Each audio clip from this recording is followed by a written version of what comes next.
नमस्कार मित्रांनो, study spark with प्रियावर तुमचे स्वागत आहे. मित्रांनो, सेतुपाठ संहिता सूक्ष्म अध्यापन टाचनवही म्हणजेच मायक्रो टीचिंग लेसन प्लॅन याची जी आपण सिरीज सुरू केली आहे त्यामध्ये आज आपण समारोप कौशल्य बघणार आहोत, स्किल ऑफ क्लोजर. मित्रांनो, या अगोदर आपण सूक्ष्म पाठ संहितामध्ये सूक्ष्म अध्यापन टाचनवही यामध्ये सर्वात पहिले प्रस्तावना कौशल्य बघितलं, त्यानंतर फलक लेखन, त्यानंतर प्रश्न कौशल्य, स्पष्टीकरण कौशल्य, तसेच शैक्षणिक साहित्याचा वापर आणि चेतक बदल सूक्ष्मपाठ कौशल्य इत्यादी 6 कौशल्य आपण बघितले होते. आणि आज आपण 7वे कौशल्य, जे की एक महत्त्वाचं कौशल्य आहे. जसे की प्रस्तावना एखाद्या पाठाची सुरुवात असते, तसंच एखाद्या पाठाचा जर एंड करायचा असेल तर आपल्याला समारोप कौशल्य महत्त्वाचे ठरते. तर मित्रांनो, समारोप कौशल्य स्किल ऑफ क्लोजरचा अर्थ काय आहे तर आपल्याला त्या शब्दावरून समजते की समारोप कौशल्य म्हणजे काय. तर शिकवणीचा शेवट करताना विद्यार्थ्यांनी शिकवलेल्या गोष्टीचा सारांश देणे किंवा त्याची पुनरावृत्ती करून घेणे आणि पुढील विषयाशी जोड निर्माण करणे. हे कौशल्य शिक्षकाला विद्यार्थ्याच्या समजुतीचा म्हणजे त्यांना किती समजलं याचा अंदाज घेण्यासाठी मदत करते आणि विद्यार्थ्यांना संपूर्ण धडा एकत्रितपणे किती समजला हे देखील आपल्याला यामधून समजते. मित्रांनो, समारोप कौशल्याच्या व्याख्या म्हणजेच डेफिनेशन जर बघायच्या झाल्या तर BK पासी यांच्या मते समारोप कौशल्य म्हणजे शिक्षकाची अशी क्षमता की ज्याद्वारे तो धड्याचा सारांश देतो, मुख्य मुद्दे पुन्हा सांगतो आणि पुढील शिक्षणाशी संबंध जोडतो. Closure skill is the ability of the teacher to summarise the lesson, to review the main points and to relate the present lesson with future learning. त्यानंतर JC अग्रवाल यांच्या मते समारोप कौशल्य शिकवणीचा योग्य शेवट करून शिकलेले घटक पुन्हा दृढ करणे. Closure means bringing the lesson to a proper end by recapitulating and reinforcing the learned content. तर मित्रांनो, या झाल्या समारोप कौशल्याच्या व्याख्या. तर आता समारोप कौशल्याचं महत्त्व काय आहे, इम्पॉर्टन्स.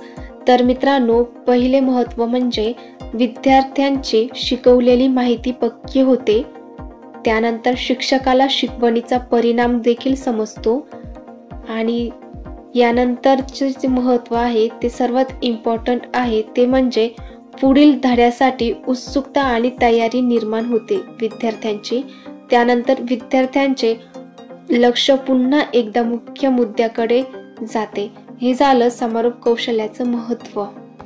मित्रांनो, यानंतर आपण समारोप कौशल्याची उद्दिष्टे ऑब्जेक्टिव्ह बघूया. तर पहिले ऑब्जेक्टिव्ह, शिकलेले ज्ञान विद्यार्थ्यांच्या मनात दृढ करणे. सेकंड नंबरचं ऑब्जेक्टिव्ह, धड्याचा सारांश विद्यार्थ्यांच्या भाषेतून काढून घेणे. 3 नंबर, विद्यार्थ्यांच्या शंका दूर करणे. 4 नंबर उद्दिष्टे, धड्याशी संबंधित पुढील अभ्यासाची उत्सुकता निर्माण करणे. त्यानंतर 5वं उद्दिष्ट, विद्यार्थ्याच्या शिकण्याचे मूल्यांकन करणे. तर मित्रांनो, अशा प्रकारे समारोप कौशल्याची काही उद्दिष्टे देखील आहे. त्यानंतर आपण समारोप कौशल्यामध्ये कोणकोणते उपकौशल्य सब स्किल्स वापरणार आहोत ते एकदा बघूया आणि नंतर आपला डेमो सुरू करूया. तर मित्रांनो, जे आपण उपकौशल्य वापरणार आहोत त्यामध्ये पहिले उपकौशल्य आहे मुख्य मुद्द्याची स्वतः किंवा विद्यार्थ्यांच्या मदतीने उजळणे म्हणजे रिव्हिजन. त्यानंतर प्राप्त ज्ञानाचा पूर्वज्ञानाशी संबंध. 3 नंबर, उद्दिष्ट अथवा प्रारंभाशी सांगड. 4 नंबर, प्राप्त ज्ञानाचा नवीन परिस्थितीत उपयोग. 5 नंबर, अवधान टिकवण्यात यश. त्यानंतर 6 नंबर, प्राप्त ज्ञानाचा पुढील अध्ययनाशी संबंध. त्यानंतर प्राप्त ज्ञानाचा विविध अंगाने आढावा. 8 नंबर, सारांश मांडणे समरायझिंग. 9 नंबर, पुढील धड्याशी संबंध जोडणे लिंकिंग विथ नेक्स्ट लेसन. आणि शेवटचं उपकौशल्य म्हणजे प्रेरणादायी वाक्याने समारोप करणे. Motivational closure. तर मित्रांनो, यामध्ये आपण प्रेरक वाक्य, सुविचार किंवा प्रश्न याने आपण शेवट करणार. तर मित्रांनो, हे झाले समारोप कौशल्यातील महत्त्वाचे उपकौशल्य सब स्किल्स. तर मित्रांनो, आपण आपला डेमो सुरू करूया. समारोप कौशल्य. तर या ठिकाणी आपण वर्ग 5वा, विषय भूगोल, पाठ्य क्रमांक 8वा आणि पाठ्य घटकाचे नाव आहे पाण्याचे चक्र. त्यानंतर दिनांक तुमचा जो आहे तो, वेळ डेमोसाठी 5 मिनिटं असतो आणि नियोजनामध्ये लिहायचं अध्यापन, आणि जर तुम्ही पुनराध्यापन करत असाल तर पुनराध्यापन लिहायचं. त्यानंतर तुमच्या वहीमध्ये शिक्षक आणि विद्यार्थी कृती असे लिहून असतं आणि दुसरा कॉलम कौशल्य उपघटकाचा असतो. तर मित्रांनो, आपण आपला डेमो सुरू करूया. तर सर्वात पहिले शिक्षिका, नमस्कार विद्यार्थी मित्रांनो. विद्यार्थी, नमस्कार मॅडम. त्यानंतर शिक्षक आणि विद्यार्थी कृतीमध्ये लिहायचं. शिक्षिका, मुलांनो, आज आपण कोणता धडा शिकलो? तर विद्यार्थी, मॅडम, आज आपण पाण्याचे चक्र हा धडा शिकलो. तर मित्रांनो, कौशल्य उपघटकामध्ये लिहायचं मुख्य मुद्द्याची स्वतः किंवा विद्यार्थ्याच्या मदतीने उजळणे. त्यानंतर शिक्षक आणि विद्यार्थी कृतीमध्ये लिहायचं. शिक्षिका, अगदी बरोबर. आता सांगा पाहू, पाण्याचे चक्र म्हणजे काय? तर विद्यार्थी, सूर्याच्या उष्णतेने पाणी वाफेत बदलते, ती वाफ ढग बनते आणि नंतर पाऊस पडतो.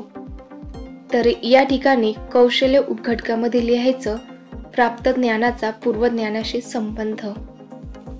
यानंतर शिक्षक आणि विद्यार्थी कृतीमध्ये शिक्षिका, छान, म्हणजेच 3 टप्पे आहेत, बाष्पीभवन, संघनन आणि पाऊस. आता सांगा पाहू, या प्रक्रियेत सूर्याची काय भूमिका असते? तर विद्यार्थी, मॅडम, सूर्याच्या उष्णतेमुळे पाण्याची वाफ बनते. कौशल्य उपघटकामध्ये लिहायचं प्राप्त ज्ञानाचा नवीन परिस्थितीत उपयोग.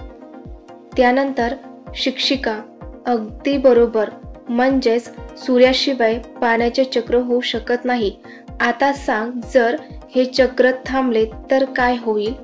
तर विद्यार्थी, जर हे चक्र थांबले तर पाऊस पडणार नाही आणि झाडे, प्राणी आणि आपल्या सर्वांनाच त्रास होईल. त्यानंतर कौशल्य उपघटकामध्ये लिहायचं प्राप्त ज्ञानाचा विविध अंगाने आढावा.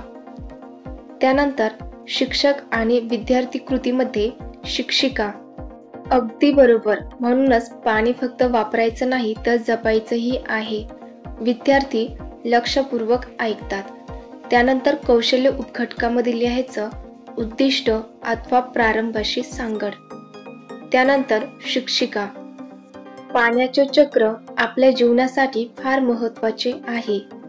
तर मला सांगा, या चक्राला चक्र असे का म्हणतात? विद्यार्थी, कारण ते सतत चालू राहते म्हणून चक्र असे म्हणतात. तर कौशल्य उपघटकामध्ये लिहायचं प्राप्त ज्ञानाचा नवीन परिस्थितीत उपयोग. त्यानंतर शिक्षिका, छान, म्हणजेच आज आपण काय शिकलो?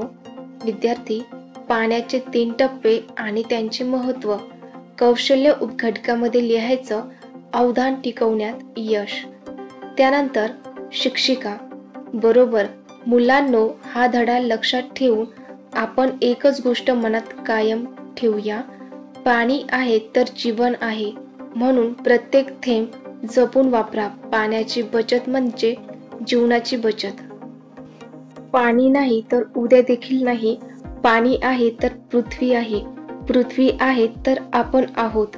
मुलांनो, पुढील तासात आपण पाण्याचा अपव्यय कसा टाळावा हे शिकूया. धन्यवाद. विद्यार्थी लक्षपूर्वक ऐकतात. या ठिकाणी कौशल्य उपघटकामध्ये लिहायचं प्राप्त ज्ञानाचा पुढील अध्ययनाशी संबंध आणि प्रेरणादायी वाक्याने समारोप. मित्रांनो, तर अशा प्रकारे आपला समारोप कौशल्य या ठिकाणी संपते. तर मित्रांनो, समारोप कौशल्य हे शिक्षकाचे एक अतिशय प्रभावी आणि आवश्यक कौशल्य आहे. कारण शिकवणीचा शेवट जितका स्पष्ट होतो तितकाच विद्यार्थ्यांच्या मनात ज्ञान पक्के होते आणि जास्त काळ स्मरणात देखील राहते. म्हणूनच योग्य समारोप हा चांगल्या अध्ययनाचा शेवट नसतो, तर तो विद्यार्थ्यांच्या शिकण्याची नवी सुरुवात असते. तर मित्रांनो, जर व्हिडिओ आवडला असेल तर नक्की लाईक, शेअर आणि सबस्क्राईब करा. व्हिडिओ बघितल्याबद्दल धन्यवाद.